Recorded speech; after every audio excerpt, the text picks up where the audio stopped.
મારું નામ અંકિતા છે। આજે હું તમને મારા અને મારા પતિના મેનેજર સાથે જોડાયેલ એક ખૂબ જ આકર્ષક વાર્તા કહું છું। આ કથા લગભગ 4 વર્ષ પહેલાંની છે। મારા લગ્નને ફક્ત 2 વર્ષ થયા હતા। હું અને મારા પતિ અમારા ઘરમાં એકલા રહેતા હતા। હું દેખાવમાં ખૂબ જ સુંદર હતી, મારો રંગ દૂધથી પણ સફેદ હતો। આમ તો મારા પતિની ઊંચાઈ મારી તુલનામાં થોડો ઓછી હતી। અમારા ઘરની આર્થિક સ્થિતિ થોડી નબળી હતી, તેથી મારા પરિવારના સભ્યોએ મારી વહેલી જ લગ્ન કરી દેવામાં આવ્યા હતા। મારા પતિ એક ખાનગી કંપનીમાં કામ કરતા હતા। હું શારીરિક રીતે ખૂબ મજબૂત હતી, જ્યારે મારા પતિ થોડા નબળા હતા અને તેમની શારીરિક શક્તિ ઓછી હતી, તેથી તે મને એટલું આનંદ આપી શકતા નહોતા જેટલું મને જોઈએ હતું। આ કારણસર અમારું બાળક પણ નહોતું। અમે વચ્ચે ઘણીવાર આ સ્થિતિને સહન કરતા હતા, પરંતુ એવું કહેવાય છે કે જો કોઈ તરસ્યો હોય અને તેને પાણી મળે તો તે તેનો લાભ લે છે। મારી સાથે પણ એવું જ થયું। લગ્ન પહેલાં મને ઘણા બોયફ્રેન્ડ હતા અને મને તે ટેવ રહી ગઈ હતી। મારા પતિ તરફથી મને જે ખુશી મળી ન હતી, તેને પૂરું કરવા માટે હું પ્રેમની શોધમાં હતી, જે મારી બધી જરૂરિયાતો પૂરી કરી શકે। અમારા ઘરની સ્થિતિ ખૂબ જ ગંભીર હતી અને મારા પતિનો પગાર પણ ઓછો હોવાથી ઘરના ખર્ચો ચલાવવો મુશ્કેલ બની ગયો હતો। આ કારણે મને મારા વ્યક્તિગત ખર્ચ પણ કરવો પડતો હતો। મારા પતિને મુંબઈમાં સ્થાનાંતરિત કરવામાં આવ્યા હતા અને અમને કંપનીમાં રહેવા માટે એક નાનો ઓરડો મળ્યો હતો। અહીં આવ્યા પછી હું મુક્ત રીતે ફરવા અને મારી ઈચ્છા મુજબ સમય પસાર કરી શકતી હતી। આખો દિવસ મારા પતિ કામ પર જતા, એટલે હું ઘરે એકલા રહેતી હતી। હું ટીવી જોઈને, મોબાઈલ પર સમય પસાર કરીને મારી દિવસની ઊંઘરીઓ પૂરી કરતી હતી। થોડા દિવસો આ રીતે પસાર થયા અને મારું જીવન સંપૂર્ણપણે બદલાઈ ગયું। એક સાંજના સમયે મારા પતિએ મને કહ્યું કે તેમની કંપનીનો મેનેજર કાલે જમવા માટે આવે છે અને તેમણે મારે કંઈક સારું બનાવવાનું કહ્યું।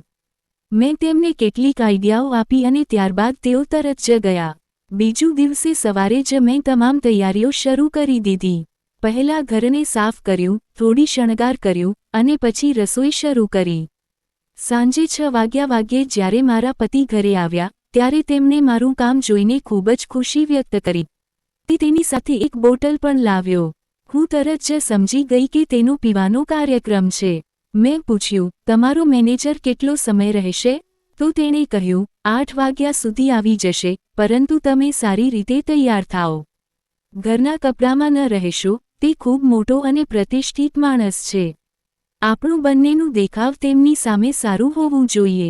મેં કહ્યું, ઠીક છે, અને હું રસોડામાં કામ કરવા માટે ચાલીસી ગઈ। સાંજે 7 વાગ્યે મેં ખૂબ જ સુંદર લાલ રંગની સાડી અને બ્લેક બ્લાઉઝ પહેરી। આ લાલ સાડીમાં મારું સફેદ રંગ વધુ ચમકતી રીતે દેખાતું હતું। રાત્રે 8 વાગ્યે ઘરના દરવાજા પર ખટખટ થયું। તે સમયે મારા પતિ બાથરૂમમાં ફ્રેશ થઈ રહ્યા હતા। હું તરત જ ગઈ અને દરવાજો ખોલ્યો, તો સામે 35 વર્ષનો લાંબો અને દેખાવમાં ખૂબ હાન્સમ માણસ ઊભો હતો। જ્યારે તેની નજર મારા ઉપર પડી, તો મેં તે તરફ નજર કરી। મેં પૂછ્યું, તમે કોણ છો? તો તેણે પોતાનું પરિચય આપતી વખતે મારા પતિ વિશે પૂછ્યું। મેં કહ્યું, હા, તે ઘરે છે, તમે અંદર આવો। મેં તરત જ તેને અંદર બોલાવ્યો અને તેમને પાણી આપ્યું। થોડા સમય પછી મારા પતિ પણ બહાર આવ્યા અને મારે મેનેજર વિનોદ સાથે પરિચય કરાવ્યો। આ પછી હું રસોડામાં ગઈ અને તે બંને વાતો કરતા રહ્યા। મેં રસોડામાં રસોઈ તૈયાર કરવાની શરૂઆત કરી અને વિનોદ મને રસોડામાંથી સ્પષ્ટ રીતે નજરે જોઈ રહ્યો હતો। હું મારી કામમાં વ્યસ્ત હતી। થોડા સમય પછી મારો પતિ અંદર આવ્યો અને સોડાના 2 ગ્લાસ લઈને બહાર ગયા। ખાવાનું હું અહીં બનાવી રહી હતી અને તેઓ ખાવા પીવામાં વ્યસ્ત રહ્યા। આમ, વિનોદ વારંવાર મારી તરફ જોઈ રહ્યો હતો। મને તે ઘણીવાર જોઈને હસતો અને હું પણ તેને જોઈને હસતી અને જવાબ આપતી હતી, પણ મારા મગજમાં તેના માટે કોઈ ખાસ વિચાર ન હતો। તે મારો સારો વર્ષનો મોટો હતો અને તે સમયે મારી ઉંમર ફક્ત 22 વર્ષ હતી। લગભગ 1 કલાક પછી જ્યારે તેમનું પીવાનું સમાપ્ત થયું, ત્યારે મેં તેમના માટે ખોરાક તૈયાર કરવાનું શરૂ કર્યું। જ્યારે તે બંને જમવાનું શરૂ કરતા, તો વિનોદે મને કહ્યું કે હું તેમની સાથે બેસી ખાવું। હું મારી નજર મારા પતિ પર મૂકી, તેણે પણ કહ્યું, હા, અહીં અમારી સાથે બેસી જમો, પછી તમે ક્યારેય એકલા નહીં જમશો। તેથી મેં મારી પ્લેટ લઈ અને તેમના સાથે બેઠી. જમતા સમયે વિનોદ વારંવાર મારા ખોરાકની પ્રશંસા કરતા અને મારા પતિને કહેતા, તમારી પત્ની બહુ સારો ખોરાક બનાવે છે. તેમણે મને કહ્યું, તમે સુંદર છો અને એટલા જ સુંદર ખોરાક બનાવો છો. મને મારી પસંદની પ્રશંસા સાંભળવી ગમતી હતી. થોડા સમય પછી તેઓ ફરી પીવા લાગ્યા. બંને થોડા ચડતા અને પતિ ક્યારેક કાનિક કહેતા. ખોરાક ખાધા પછી તેમને હાથ ધોઈ પરમ પર સૂઈ ગયા. હવે હું મેનેજર વિનોદ સાથે હતી અને તે વારંવાર મારી તરફ જોઈ રહ્યો હતો. મને તેમનું આ રીતે જોવું યોગ્ય લાગતું નહોતું. અચાનક મેં જોયું કે તેની નજર ક્યાં હતી અને તરત જ મેં સાડીનું પલુખી કર્યું. થોડા સમય પછી અમે બંને ખોરાક પૂરો કર્યો અને બાથરૂમમાં હાથ ધોવા ગયા. પરંતુ બાથરૂમમાં નળની સુવિધા ન હતી, તેથી મેં તેના હાથ પર પાણી રેડ્યું. જ્યારે અમે બહાર આવી રહ્યા હતા ત્યારે તેણે પણ મારી પાછળથી જોતા મને કહ્યું, તમારા બ્લાઉઝની ડિઝાઇન ખૂબ જ સારી છે. હાથ સાફ કર્યા પછી અમે બંને બહાર આવ્યા. જલ્દી બહાર આવીને મેં જોયું કે મારા પતિ પરમ પર પડેલા સૂઈ રહ્યા હતા. જ્યારે હું તેમને ઉઠાવવા લાગી તો વિનોદે મને કહેવાનું શરૂ કર્યું, તેને સૂવા દો, કદાચ તેને વધુ પીવાનું આદત નથી, તેથી થોડી ચડી ગઈ હશે. વાંધો નહીં, તેને સૂવા દો. હવે હું જઈ રહ્યો છું. જ્યારે તે દરવાજાની તરફ ગયો, વરસાદ બહાર ખૂબ જ ભારે પડતો હતો. તેણે મને કહ્યું, હું અહીં થોડો સમય માટે રહું છું, નહીં તો આ વરસાદમાં ભીનો થઈ જાઉં. મારા પતિ ઊંઘમાં હતા, તેથી મેં વિનોદને મારા રૂમમાં બોલાવીને બંને પરમ પર બેઠા અને વાત કરવા શરૂ કરી. તેણે મને કહ્યું, તમારા પતિ ખૂબ નસીબવાળા છે કે તેમને તમારી જેવી સુંદર પત્ની મળી. પછી તેણે આગળ કહ્યું, હું ઈચ્છું કે તમે મારી પત્ની હોત. મેં તરત જ કહ્યું, તમે શું કહી રહ્યા છો? તેણે પૂછ્યું, હું જે કહું છું એ સાંભળ્યું? આ સાંભળી હું નડાઈ ગઈ અને કહું, સર, તમે આ બધું શું બોલી રહ્યા છો?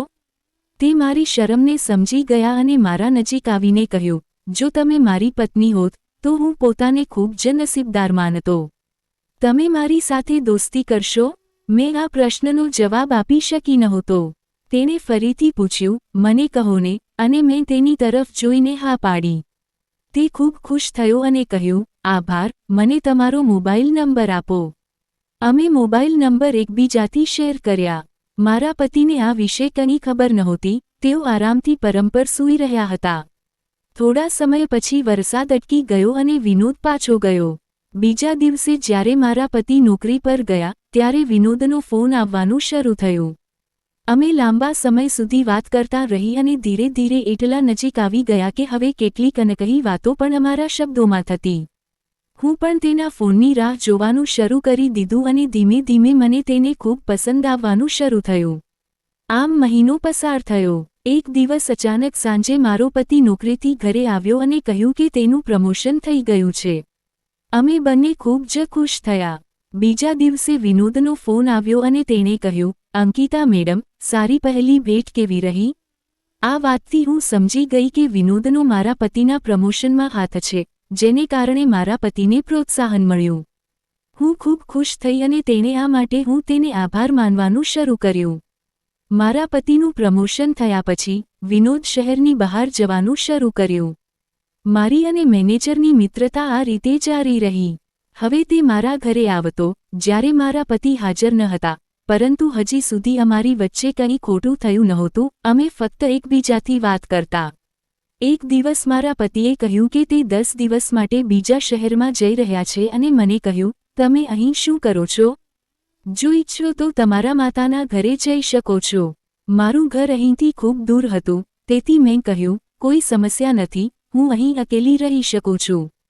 તમે શાંતિથી જાઓ. આમ 2-3 દિવસ પછી મારા પતિ ચલા ગયા. બીજા દિવસે સવારે 8 વાગે વિનોદનો ફોન આવ્યો. તે જાણતા હતા કે મારા પતિ નોકરી માટે બહાર જઈ રહ્યા છે. જ્યારે અમે બંને વાત શરૂ કરી ત્યારે તેણે કહ્યું કે તેને મને મળવું છે. મેં તેને રાત્રે 9 વાગે ઘરે આવવાનો સમય આપ્યો. સામાન્ય રીતે તે હંમેશા ઘરે આવતા, પરંતુ આ વખતે મને તેના મગજમાં કંઈક અલગ લાગ્યું. તે રાત્રે મેં જાળીદાર ગુલાબી સાડી અને સ્લીવલેસ બ્લાઉઝ પહેરી હતી. સવારે 9 વાગ્યે દરવાજાની ઘંટેડી વાગી અને મેં દરવાજો ખોલ્યો તો સામે વિનોદ ઊભો હતો. તેના હાથમાં એક મોટી બેગ હતી. મેં પૂછ્યું, આટલી મોટી બેગ? તેણે જવાબ આપ્યો, મારા કામ માટે થોડા દિવસો માટે બહાર જવાનું છે, ઓફિસમાં પણ 10 દિવસની રજા લીધી છે. હું અહીં થોડા દિવસો તમારા સાથે પસાર કરવા માંગુ છું. શું હું અહીં થોડા દિવસો માટે તમારી સાથે રહી શકું? આ સાંભળીને હું થોડી શંકિત અને સહમ ગઈ, પરંતુ મેં કહ્યું, જો કોઈને ખબર પડે તો આવું ન કરો. તેણે મને કહ્યું, આજે ચિંતા નહીં, કોઈને કંઈ ખબર નહીં પડે. પછી મેં તેને અંદર બોલાવ્યો અને રસોડામાં જઈને રસોઈ શરૂ કરી. અમે બંને એકસાથે ખોરાક ખાધો. ખોરાક ખાધા પછી અમે ગેલેરીમાં બેસીને વાત કરવા લાગ્યા. તે મારી તરફ જોવાનું શરૂ કર્યું, અને મારા મનમાં ઘણા વિચાર આવ્યા. વાત કરતી વખતે તેણે અચાનક મારો હાથ પકડ્યો, મને પોતાની પાસે ખેંચી અને કહ્યું, અંકિતા, તમે મને ખૂબ પસંદ છો. શું તમે મને પસંદ કરો છો? હું જાણું છું કે તમારા પતિ તમારી પર ધ્યાન નથી આપતા, પરંતુ હું તમારી બધી જરૂરિયાતો પૂર્ણ કરીશ. મારા પતિ તરફથી મને જે ખુશી મળી ન હતી, તે મેં વિનોદથી મેળવવાનું શરૂ કર્યું. અમે બંને ઓરડામાં ગયા, અને વિનોદે મારી બધી જરૂરિયાતો પૂરી કરવી શરૂ કરી. 10 દિવસ સુધી વિનોદ અમારા ઘરે રહ્યો અને પછી પોતાના ઘરે ગયો. થોડા સમય પછી મારા પતિ પણ ઘરે આવ્યા. મારા પતિને મારી સાથે વિનોદના સંબંધ વિશે કંઈ ખબર ન હતી. તેમને મારું ધ્યાન પૂરું ન હતું, પરંતુ હું જાણતી હતી કે વિનોદ મને શું જોઈએ છે અને તેણે મને તે બધું આપ્યું. થોડા દિવસો રોકાયેલા બાદ, મારા પતિએ બીજા શહેરમાં નોકરી લીધી, અને થોડા મહિના પછી અમે ત્યાં સ્થાનાંતરિત થયા. આજે પણ હું વિનોદ સાથે વિતાવેલી તે ક્ષણ યાદ કરું છું. તો મિત્રો, જો સ્ટોરી સારી લાગી હોય, તો વિડિયો લાઇક કરો અને ચેનલને સબસ્ક્રાઇબ કરો. આભાર.